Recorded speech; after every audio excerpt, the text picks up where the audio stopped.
Hack, como se livrar do medo? Fortalecendo a consciência do seu eu divino. Repito, o medo, gente, ele só cresce num ambiente favorável.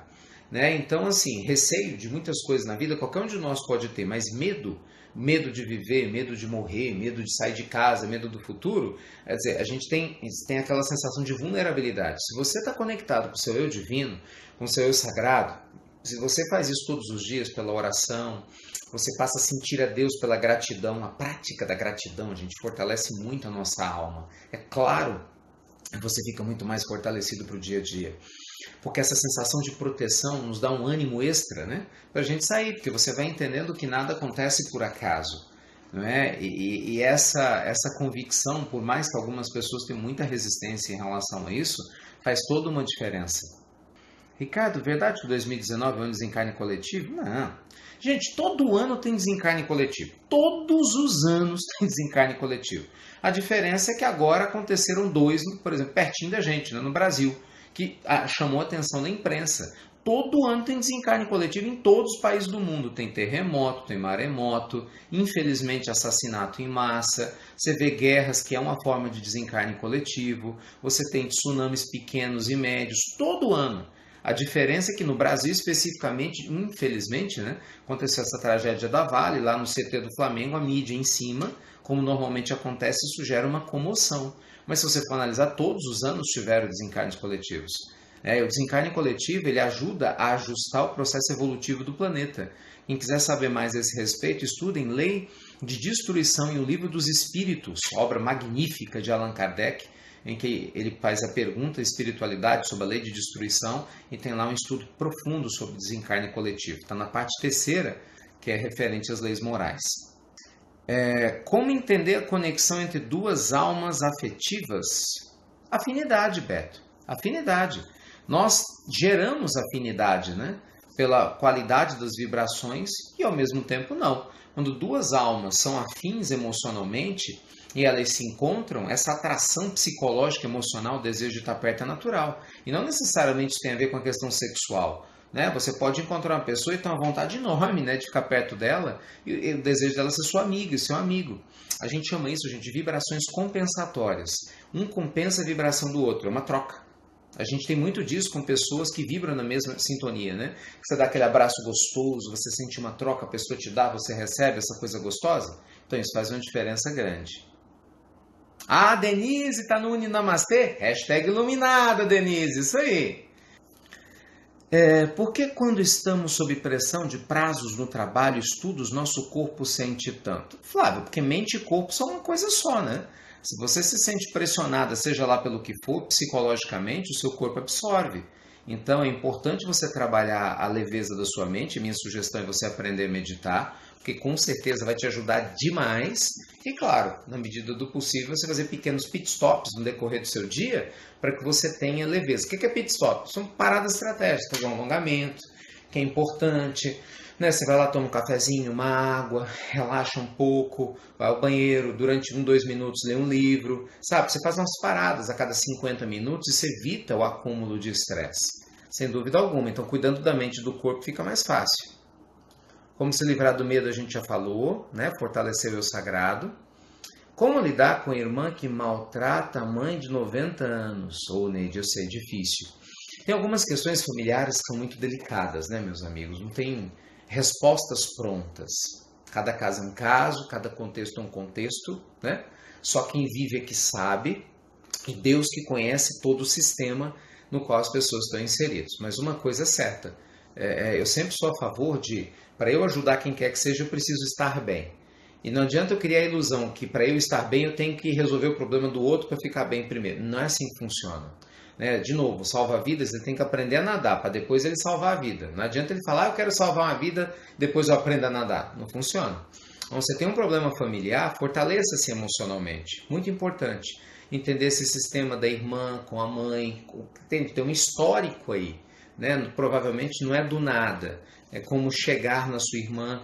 Uma coisa é certa, a oração pelos seus familiares vai ajudar muito. Eu não sei se você faz evangelho no lar, mas o evangelho no lar é uma prática poderosa, sabe, Neide? Maravilhosa para trazer paz para o seu coração. E você pode canalizar o evangelho para o lar da sua mãe e da sua irmã. Só isso já vai ajudar bastante. Não resolve o problema, entende? Mas com certeza ajuda bastante. Tá bom? Como superar decepção com amizade? Seguindo em frente, meu amigo, como tudo na vida. Gente, todos nós podemos nos frustrar, né? Ninguém é perfeito. Todo mundo cria expectativas sobre todo mundo, né? Em algum momento eu posso te frustrar, porque você cria uma expectativa que eu não dou conta de atender e vice-versa. Então, a gente tem que escolher entre perdoar, né, e seguir a conexão, ou se não é possível naquele momento permanecer perto, seguir adiante. Porque não adianta ficar perdendo tempo e energia remoendo histórias quando a vida está nos convidando a seguir adiante. Veja, gente, Jesus, quando vai ser preso lá no Monte das Oliveiras, ele vem, desce do Monte das Oliveiras, ele beija Judas, ainda chama Judas, amigo, aqui vieste. E o Cristo continua, o Cristo não para a sua vida porque ele foi traído por Judas. Tanto que quando Judas se suicida, Jesus vai, é a primeira atitude que ele toma em espírito, né? Ele vai recuperar a alma de Judas, ele vai tirar a alma de Judas lá do abismo. Que mensagem que é essa? Não importa quem te traia, não importa o que o outro faça de errado, continue vivendo com fé. E sempre que for possível, ajude o outro. Ponto. É o que a gente faz quando a gente está conectado com o nosso eu divino. Não estou dizendo que é fácil, mas é o exemplo que o próprio Cristo deu para todos nós. Não é verdade? O que mais? Como explicar uma ligação forte de amor por uma criança que não é sua neta? Afinidade. Com certeza afinidade. Né? Não é sua neta, mas pode ter uma vibração semelhante. Ela certamente tem características que te deixam feliz de ficar perto dela. Não quer dizer que necessariamente tenha sido um espírito que reencarnou com você no passado e você reencontrou. Pode ser que sim, lógico, em outro lar, isso é normal. Ou pode ser que não, pode ser uma vibração afim, natural. Isso acontece todos os dias, de maneira tranquila, né? Você vai convivendo com a pessoa, vai orando por ela e certamente seguindo em frente. Ricardo, eu estou uma pessoa muito desorganizada e sem esperança. Como eu faço para mudar isso? Agindo, sempre, Fefe, agindo. Não adianta ficar pensando no que você não é, no que você não faz. Né? Você tem que colocar o foco no que você é capaz de fazer. Dê o primeiro passo em relação aos principais objetivos da sua vida. Se você ficar focando na energia que você não tem, no ânimo que te falta, só vai piorar, concorda? Mas começa a pensar, qual é a primeira próxima coisa que eu posso adotar? Em coaching, gente, a gente sempre fala isso, né? A solução de um problema é a criação de um objetivo. Então, qual é o teu objetivo que vai te tirar do problema? Que vai trazer foco para você, vai trazer direção para você. Entende? Então dê o primeiro próximo passo possível. Às vezes é ler um livro, talvez seja assistir uma outra live, ligar para alguém, ir até a esquina, fazer uma ligação. Entende? Identifique o que é possível ser feito e se movimente. A vida, gente, acontece no movimento. Se a gente não se movimenta, a vida para. E isso aqui não pode. Como entender o limite da ajuda aos nossos pais e não responsabilidade pela vida deles? Pergunta boa, hein, Mayra? Gente, não existe algo matemático para isso, né? É uma questão de bom senso, de maturidade, de aprendizagem. Mas uma coisa é certa. Qual que é o nosso dever? O nosso dever com os nossos pais é amá-los e auxiliá-los na medida do possível. Naturalmente, desde que isso não crie uma dependência desnecessária da parte deles em relação a nós e que não nos impeça de seguir a nossa vida. Então, é um equilíbrio das duas bolinhas, né, que você está colocando aqui em cima. Não tem como te dar uma resposta exata, mas uma coisa eu te garanto, se você está conectado, lá eu voltar de novo, né? Se você está conectado consigo mesmo, com o seu eu divino, com o seu eu sagrado, você vai intuir, gente, porque os feelings muitas vezes são sugestões que o seu anjo da guarda, que o seu amigo espiritual tem para te oferecer, percebe? Para lidar com alguns problemas. Então, quando você está conectado, o teu feeling vai te direcionar a respeito daquilo que você deve fazer. Mas que tem que ter uma linha demarcatória, com certeza tem. Né? Amor, gente, não é dependência. Né? Não se esqueça disso de jeito nenhum. Tá bom? Vamos ver. Tô tentando superar uma classificação em medicina, não foi chamada. Não foi hoje, Flavinha, mas tem o dia de amanhã. Deixa eu te contar, eu fiz o meu primeiro vestibular para medicina. Eu tinha 16 para 17 anos. Eu formei um ano mais cedo, né? Eu queria, na verdade não é que eu queria fazer medicina, eu gostava da ideia de medicina e tal, e fiz medicina, não passei. E eu falo que graças a Deus, né? Porque se eu tivesse passado, minha vida teria sido completamente diferente. Então não foi fácil, eu tive que lidar com a frustração, nunca tinha tirado uma nota vermelha na escola, eu escolhi um curso muito concorrido, numa universidade, na época na Unicamp, eu não estava preparado, não tinha feito cursinho, nada disso, e alguns colegas meus que fizeram o terceiro ano escolheram um curso simples, né? Menos vagas na minha própria cidade, na Católica, na PUC, que tinha aberto, a época na cidade de Betim. E foi frustrante demais, né? Ver todo mundo que tirava nota mais baixa que eu. Eu ensinava as coisas para eles, entrando e eu não passando. Mas isso me ensinou muito sobre humildade, sabe? E fui dar a volta por cima, fui me preparar para estudar. E na sequência, enfim, acabei passando em Direito, né? Fui estudar e depois a vida também se transformou completamente. Mas siga adiante. Essa é a ideia. Querida, tudo na vida é aprendizagem. A gente vai transcendendo, se reinventando, né, gente? Se reconstruindo, se reestruturando, e essa é a ideia. Tá bom? Tem umas aqui que eu acho que eu já falei. Como acabar com a ansiedade, vivendo o momento presente. Não tem outro jeito. Sabe, Fê? Se você vive no futuro ou com o passado, não tem como. Ricardo, como eu vivo no momento presente? Aprenda a meditar. Essa é a melhor de todas. Se eu for te dar 3 dicas, aprenda a meditar, fortaleça a sua conexão com Deus, porque a fé tira muito da ansiedade, do medo, e faça terapia, que vai ajudar você a colocar para fora muitos conteúdos guardados aí no teu inconsciente, para que você possa estar em paz. Vai ajudar bastante. Seu terceiro olho está muito desenvolvido. Espero, né? Que ele se desenvolva cada vez mais. Estou precisando, Ingrid. Tem muita coisa para a gente fazer com esse chakra frontal, né?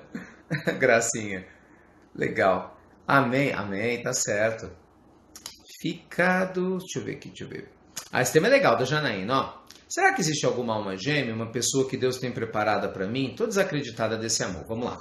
Eu fico com Emmanuel, né? O que é essa história de alma gêmea? Não existe alma gêmea 1 para 1, sabe? 2 metades da laranja, 2 gomos lá da mexerica, melancia para um lado e para o outro. Existem grupos de almas afins. E existe compromissos kármicos, ponto. Isso é um fato, né? A vida está cheia de casos assim. Então nós nos atraímos uns aos outros pelo grupo de afinidades espirituais e por questões de ordem kármica. O que é ordem kármica? Isso não é punição, é ligação. Então, um determinado grupo reencarnou numa determinada existência, tem vínculos entre si. Normalmente, antes de reencarnar, a gente tem as nossas combinações, né, no planejamento reencarnatório. Em determinados momentos da vida, vão acontecendo os encontros. E fique tranquila, Janaína, se você estiver em paz, conectada com você, eu estou vendo sua foto, você é muito jovem ainda, né? Vai vivendo a sua vida, se reestruturando, ficando bem, se auto-iluminando, tirando essa carência, esse medo, essa desconfiança do futuro, para que naturalmente a vida te traga. Quando você menos esperar, você vai atrair o seu grande amor, ou essa pessoa, né, que vai ter essa vibração compensatória com você, para que naturalmente as coisas se expandam. Confia. É sério, gente. Isso não é frase pronta de livro de autoajuda, não. Isso é realidade. Confie. Qual o segredo de se manter positivo e equilibrado quando você tem pessoas negativas ao seu redor, pessoas que só sabem reclamar? Você tem que se cobrir de uma roupagem positiva. Não tem outro jeito. É como você me falar assim, qual o segredo de se manter quentinho quando está um gelo danado lá fora? O que eu ia te falar? Se mantém aquecido, não tem jeito, né? Coloca um cobertor, saia com agasalho, mesma coisa. Então, todo dia de manhã, para de ver televisão, só começa a mexer no seu celular depois que você tiver rezado, lido um livro legal, assiste um vídeo bacana, para fortalecer a sua fé, né? Procure conversar com pessoas positivas fora desse ambiente negativo. Então, você vai se fortalecendo com coisas boas, entende? E isso vai te trazendo segurança, autoconfiança, para que você não se deixe influenciar por quem você não quer, tá bom?